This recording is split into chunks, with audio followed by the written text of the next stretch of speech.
When I'm flying into short grass strips, particularly when there's late turns or lots of manoeuvring onto final, like this one at Hunsdon, and as I'll not allow the airspeed to drop below the DMMS or the defined minimum manoeuvring speed, which is 72 knots in the little sport cruiser, before establishing on final, it may not be possible to have a fixed stable approach point, in which case I may not be fully stabilised until I'm just a few seconds from touchdown. So at this point my airspeed is still over 10 knots faster than it should be. Yet I'm over the start of the runway and I only have 400 metres or just over 1300 feet of grass to land and stop in.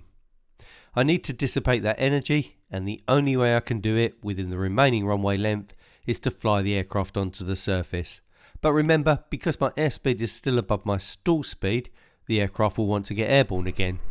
So as soon as the aircraft touches the ground, I have to apply the brakes.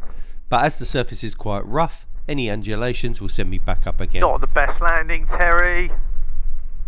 And I'll probably bounce a little until the wings stop generating lift.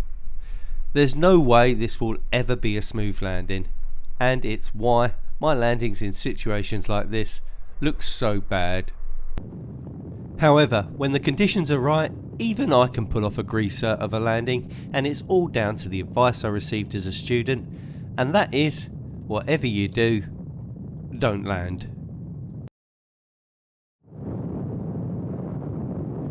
Lots of different things can happen when you take off from that runway and you get airborne. Some of them are unpredictable, like technical issues with the aircraft, or feeling unwell, or perhaps the weather doesn't turn out as forecast. But there's one thing that you're guaranteed to do every single time you climb into the sky, and that's you come back down again, and hopefully that will be on the runway you intend to land on.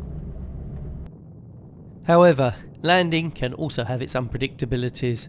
For example, aircraft lining up or departing and clearing the runway late. He's close in right hand base. I see one lining up. We're going to have to go around. Or not being fully stabilised, or an errant gust of wind that unsettles the aircraft close to the ground. I don't like this. Or even just a feeling that you're just not confident about completing this landing safely. Even when you get to the stage of putting the aircraft on the deck, you're still not always 100% sure how smoothly those wheels are going to reunite with Mother Earth again. On the bumpy side. Well, I have a tried and tested method that was taught to me as a student that guarantees your passengers are going to think you're the best pilot in the world when you touch down so smoothly they won't even know you've landed. Well done. And later on in this video, I'm going to share that with you. Okay, we're stabilised. Every safe landing starts with a stabilised approach. Point of final approach in which you have configured the aircraft for landing and you've established and maintained a constant angled glide path towards a predetermined point of the landing runway. This is all based on your judgment of certain visual clues, where the maintenance of a constant airspeed, attitude and descent profile are stable, and where you are happy that to continue the approach will result in a safe touchdown. I find that this point can be different for every runway, aircraft type, weather and wind conditions, or a combination of all these things. However, for me, when landing on the nice long runway at my home airfield at North Weald, I like to have the aircraft fully configured for landing, stable and on speed at 500 feet above runway elevation, which equates to just under a mile out on final. Marked runways will often have aiming markings and touchdown zone markings painted onto the runway to give you a guide as to where to land. If they don't have these markings, they will often have the runway designation markings or numbers, and it's normal to aim your aircraft to touchdown just after these at most airfields.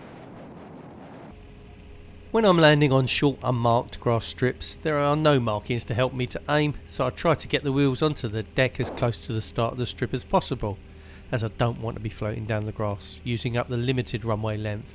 And once I can get the rubber in contact with the ground, I can start applying brake to slow the aircraft down. Very short. Being on speed is the key to doing this, and I'll start reducing speed from my VREF, which is the calculated final approach speed reference in landing configuration, to be as close to touchdown speed, or the VSO, as possible when less than a foot above the runway. Tango On a windless day with clear approaches, this can be pretty simple. However, chucking some gusty crosswind or low-level turbulence and maintaining the speed, attitude and profile can become difficult and may make a short strip too unsafe to land on that day. In which case, I'll just go and find somewhere else a bit more forgiving and come back when the conditions are better. When the winds aren't playing ball and you absolutely must land at a specific point on the runway, it's better to forget about buttering your landing and just get those wheels in contact with the runway accurately and firmly. This will require you to fly the aircraft onto the surface and sometimes force it down a bit. As long as you don't overstress the aircraft by slamming it into the ground, a firm landing is absolutely fine, and it means you can get them brakes on nice and early. No one cares if you butter the landing if you end up in the fence at the end of the runway. Just remember, if you have a nose wheel, it's not part of the landing gear, so look after it by keeping that landing weight off of it. So, getting back to that smooth landing technique. When the winds are light and the turbulence is low and you've got a decent length runway to land on, you may get the opportunity to do a landing so smooth you'll not know when you've actually stopped flying, as your wheels will just kiss the ground. The key to this is really simple, and I'm sure loads of you do it, and it's not really a secret, but it is the answer to buttering the bread, and something students can struggle with, as it's really all down to knowing your aircraft dimensions, specifically where the tyres are in relation to the ground from the comfort of your seat. It's a little bit like the way when you've driven your car for a while, you get to know where the corners of it are, and parking gets easier and easier with experience. Admittedly, parking sensors help, but you still rely a lot on that sixth sense you've built up over time not to prang your motor.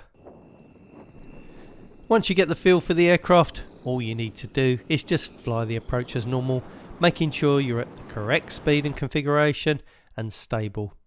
Then once over the runway, pull back the power and keep the plane flying at less than a foot off the surface, pulling back as required, but just keep the plane flying for as long as you can and try not to land.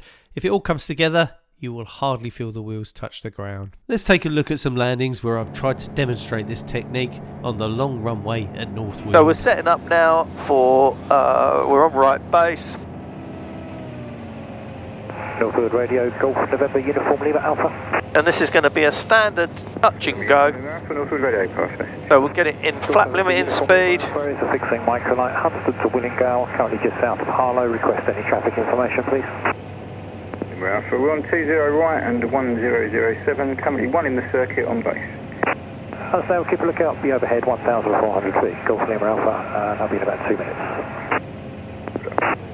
So here we go, so turning on to final, and this is the secret to landing smoothly. I'm not saying it's the right way to land every time, not an instructor, just going to tell you the way I do it.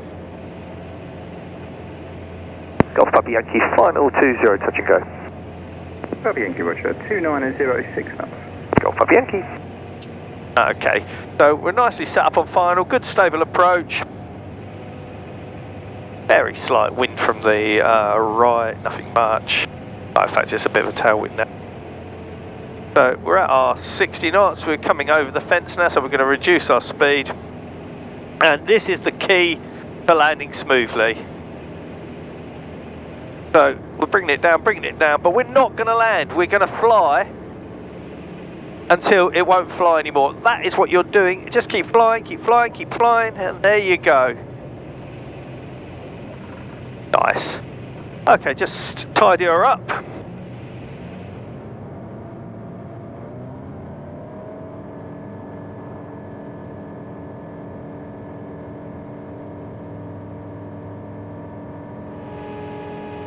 North Wales Radio, Golf Echo, Papa Yankee. Birds there.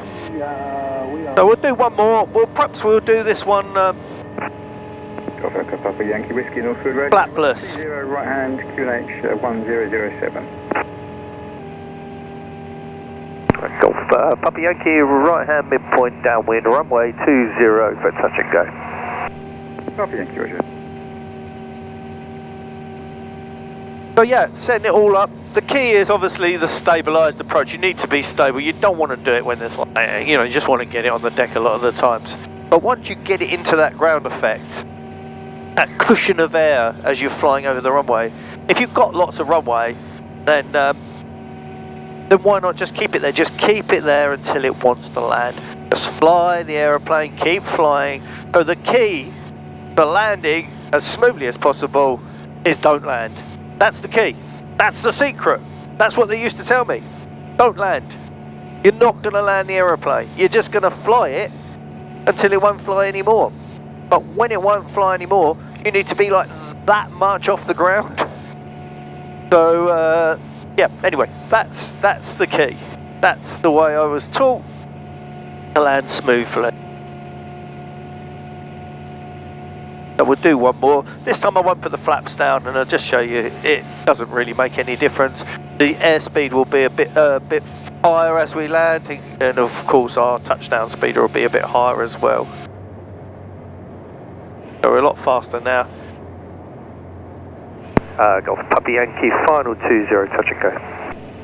Puppy Yankee, Roger, 2906 knots. Golf Puppy Yankee.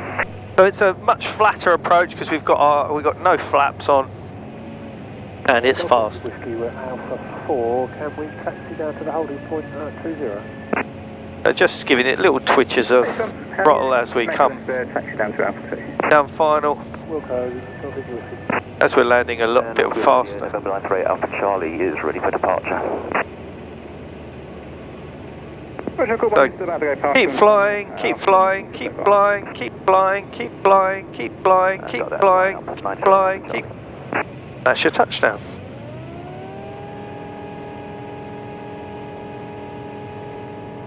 I'm not an instructor, but when I do go flying with good non-licensed pilots, I like to use this method to show them how easy it is to land the aircraft. And I think they're surprised when I tell them, whatever you do, don't land. Keep flying it. Look at the end of the runway. Yeah. Start looking at the end of the runway.